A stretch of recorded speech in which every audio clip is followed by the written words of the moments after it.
എൻ്റെ 10 വർഷത്തിന് മുകളിലുള്ള പ്രവാസ ജീവിതത്തിനിടയ്ക്ക് ഞാൻ ഒരുപാട് ആളുകൾക്ക് ജോലിയാക്കി കൊടുത്തിട്ടുണ്ട് കേട്ടോ. അത് ഞാൻ എൻ്റെ കെയർ ഓഫിൽ ഒരു ജോലിയാക്കി കൊടുക്കുന്ന ഒരാളൊരു കഥയാണ് ഞാൻ ഈ പറയുന്നത്. വളരെ ഇൻട്രസ്റ്റിംഗ് സ്റ്റോറിയാണ്. അത് ഞാൻ 2011 ഞാൻ ഖത്തറിൽ ഫസ്റ്റായിട്ട് ഞാൻ ജോലി അന്വേഷിച്ചിട്ട് വിസിറ്റിംഗ് വിസയിൽ വന്നിരിക്കുകയാണ്. എനിക്ക് ജോലി ശരിയായി. അപ്പോൾ ആ സമയത്ത് ലുസൈൽ സിറ്റി എന്ന് പറഞ്ഞാൽ ഈ വേൾഡ് കപ്പ് ഖത്തറിൽ നടന്നില്ലേ, ആ ഒരു സ്ഥലമാണ്, ആ ഒരു സ്റ്റേഡിയമൊക്കെ ഉള്ള സ്ഥലമാണ്. അപ്പോൾ ലുസൈൽ സിറ്റി ഡെവലപ്പ് ചെയ്തുകൊണ്ടിരിക്കുന്ന ഒരു സമയത്ത്, അപ്പോൾ ആ സമയത്ത് ലുസൈൽ സിറ്റിക്കകത്തുള്ള ഈ ഡ്രൈനേജ് വാട്ടർ സർവീസ്, അതുപോലെ സ്റ്റോം വാട്ടർ, പോർട്ടബിൾ വാട്ടറൊക്കെ വലിയ ലൈനാണ്. അത് മൊത്തമായിട്ട് എടുത്തിട്ട് സബ് കോൺട്രാക്റ്റായി ചെയ്യുന്ന ഒരു കമ്പനിയിലാണ് ഞാൻ വർക്ക് ചെയ്തത്.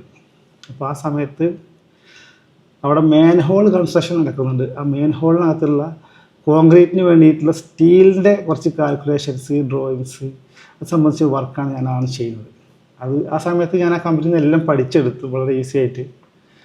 അങ്ങനെ ആ സമയത്ത് ഈ മെയിൻ ഹോൾ കൺസ്ട്രക്ഷൻസിലുള്ള സ്റ്റീലുണ്ടല്ലോ, അതിൻ്റെ ബെൻഡിങ്, ബാറിൻ്റെ കട്ടിങ്. അപ്പോൾ ഈ ബാറെല്ലാം വന്ന് സൈറ്റിൽ വെച്ച് കട്ട് ചെയ്യുകയല്ല ചെയ്യാറ്, അത് പ്ലാന്റിൽ നിന്ന് കട്ട് ചെയ്തിട്ട് വരണം. അപ്പോൾ നമ്മൾ ആ പ്ലാന്റിൽ കട്ട് ചെയ്യാനുള്ള അതിൻ്റെ സ്കെഡ്യൂളും അതിൻ്റെ കട്ടിങ് ലെങ്ത് കാര്യങ്ങളൊക്കെ നമ്മൾ പ്രിപ്പയർ ആക്കി കൊടുക്കണം. വളരെ അക്യുറേറ്റ് ആയിരിക്കണം കേട്ടോ.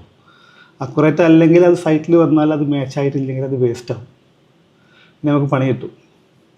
അപ്പോൾ വളരെ കൃത്യമായിരിക്കണം കാൽക്കുലേഷൻ. ആ സമയത്ത് എൻ്റെ കമ്പനിയിൽ ഈ ഒരു ജോബിൽ ഒരു വേക്കൻസി വന്നു. അങ്ങനെ ഒരുപാട് ആളുകൾ ഇങ്ങനെ ഇൻ്റർവ്യൂ അറ്റൻഡ് ചെയ്ത് പോകുന്നുണ്ട്, പക്ഷേ ഒന്നും മാച്ചായിട്ടുള്ള പ്രൊഫൈൽ അവർക്ക് കിട്ടുന്നില്ല എൻ്റെ കമ്പനിയിൽ കേട്ടോ. അങ്ങനെ ആ സമയത്താണ് ഞാൻ സ്റ്റാർട്ടിങ്ങിൽ ഗൾഫിൽ വരുന്ന സമയത്ത് ഞാൻ ഫ്ലൈറ്റിൽ നിന്ന് പരിചയപ്പെട്ട ഒരു മലയാളിയുണ്ട്, എൻ്റെ സെയിം ഫീൽഡാണ്. പുള്ളി ഇങ്ങനെ ഇടയ്ക്കിടയ്ക്ക് എന്നോട് പറയും, പുള്ളി 2 വർഷമായിട്ടൊക്കെ ഖത്തറിലുണ്ട്, പുള്ളി ജോബിൽ സാറ്റിസ്ഫൈഡ് അല്ല, സാലറി ഒക്കെ കുറവാണ്, 2500 ദിർഹംസ് ശമ്പളമൊക്കെ ഉള്ളൂ. അപ്പോൾ അങ്ങനെ പറയുന്നുണ്ട്, വല്ല വേക്കൻസി ഒക്കെ ഉണ്ടെങ്കിൽ പറയണമെന്ന് പറഞ്ഞിട്ടുണ്ട്. അപ്പോൾ ആ സമയത്ത് ഈ പുള്ളിയുടെ കാര്യം എനിക്ക് ഓർമ്മ വന്നു. പുള്ളിക്ക് ഞാൻ ചെയ്യുന്ന വർക്കൊന്നും അറിയില്ല കേട്ടോ. അങ്ങനെ ഞാൻ തീരുമാനിച്ചു ഈ പുള്ളിയെ ഈ കമ്പനിയിൽ കയറ്റാൻ ഞാനവിടെ തീരുമാനിച്ചു. പിന്നെ ആ തീരുമാനം നടപ്പിലാക്കാനുള്ള ഓരോ ഗെയിമുകളാണ്. ആ ഗെയിമിൻ്റെ പാർട്ടായിട്ട് ഞാൻ പുള്ളിയുടെ CV എനിക്ക് അയക്കാൻ പറഞ്ഞു. അപ്പോൾ ഇന്നൊരു വേക്കൻസി ഉണ്ട് പറയുകയും ചെയ്തു. അപ്പോൾ ഞാൻ നിന്നെ അവിടെ കയറ്റാൻ തീരുമാനിച്ചിട്ടുണ്ട്, അപ്പോൾ ഞാൻ നിനക്ക് കുറച്ച് ട്രെയിനിങ് തരാൻ പറഞ്ഞിട്ടുണ്ട്. ഈ ഒരാഴ്ച എൻ്റെ റൂമിലേക്ക് വരണം, ജസ്റ്റ് 1 മണിക്കൂർ ഞാൻ എനിക്ക് കുറച്ച് ട്രെയിനിങ് തരാം അവിടുത്തെ വർക്കുകൾ സംബന്ധിച്ചിട്ട് പറഞ്ഞു. അങ്ങനെ ഒരാഴ്ച പുള്ളി വന്നു. ഞാൻ അവിടുത്തെ വർക്ക് ഒരാഴ്ച തൊട്ട് കറക്റ്റ് പുള്ളിക്ക് പറഞ്ഞു കൊടുത്തു. പുള്ളി ഓക്കെ ആയി, പുള്ളി കോൺഫിഡൻ്റ് ആയി വർക്ക് ചെയ്യാനുള്ള ഒരു ഇൻ്റർവ്യൂ ചോദിക്കുന്ന ക്വസ്റ്റ്യൻസുകളൊക്കെ ഞാൻ പറഞ്ഞു കൊടുത്തു. അങ്ങനെ ലാസ്റ്റ് ഞാനൊരു ക്വസ്റ്റ്യൻ ഇതിനോട് അവർ ചോദിക്കും, അപ്പോൾ അതിനുള്ള ആൻസർ നീ എന്താണ് പറയാമെന്ന് ചോദിച്ചു. അപ്പോൾ ഞാൻ ആ ക്വസ്റ്റ്യൻ പുള്ളിക്ക് പറഞ്ഞു കൊടുക്കുകയാണ്. How much salary you expecting എന്ന് ചോദിക്കുകയാണ്. അപ്പോൾ പുള്ളി പറഞ്ഞു 2500 കിട്ടിയാൽ ഞാൻ ജോലിക്ക് കയറും പറഞ്ഞു. അപ്പോൾ ഞാൻ പറഞ്ഞു 2500 കിട്ടിയാൽ നീ കയറുമായിരിക്കും, പക്ഷേ നീ അങ്ങനെ പറയരുത് എന്ന് പറഞ്ഞു. നീ 6000 ദിർഹംസ് ശമ്പളം എനിക്ക് കിട്ടണം, അത് കിട്ടിയാലേ ഞാൻ കയറും, അങ്ങനെ തന്നെ തറപ്പിച്ച് പറയണമെന്ന് പറഞ്ഞു.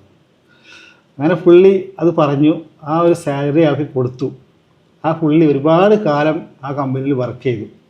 നമ്മൾ ചിന്തിക്കുന്ന വഴികളുണ്ടല്ലോ, അത് വളരെ വ്യത്യസ്തമായിട്ട് ചിന്തിച്ചാലൊക്കെ നമുക്ക് ഒരുപാട് ആൾക്കാർക്ക് സഹായം ചെയ്യാൻ പറ്റും എന്നുള്ള ഒരു വീഡിയോ ആണിത്. അപ്പോൾ വീഡിയോ ഇഷ്ടപ്പെട്ടെങ്കിൽ എൻ്റെ ചാനലൊന്ന് ഫോളോ ചെയ്യട്ടോ. ഇതുപോലെ ഒരുപാട് സ്റ്റോറികൾ എനിക്ക് പറയാനുണ്ട്.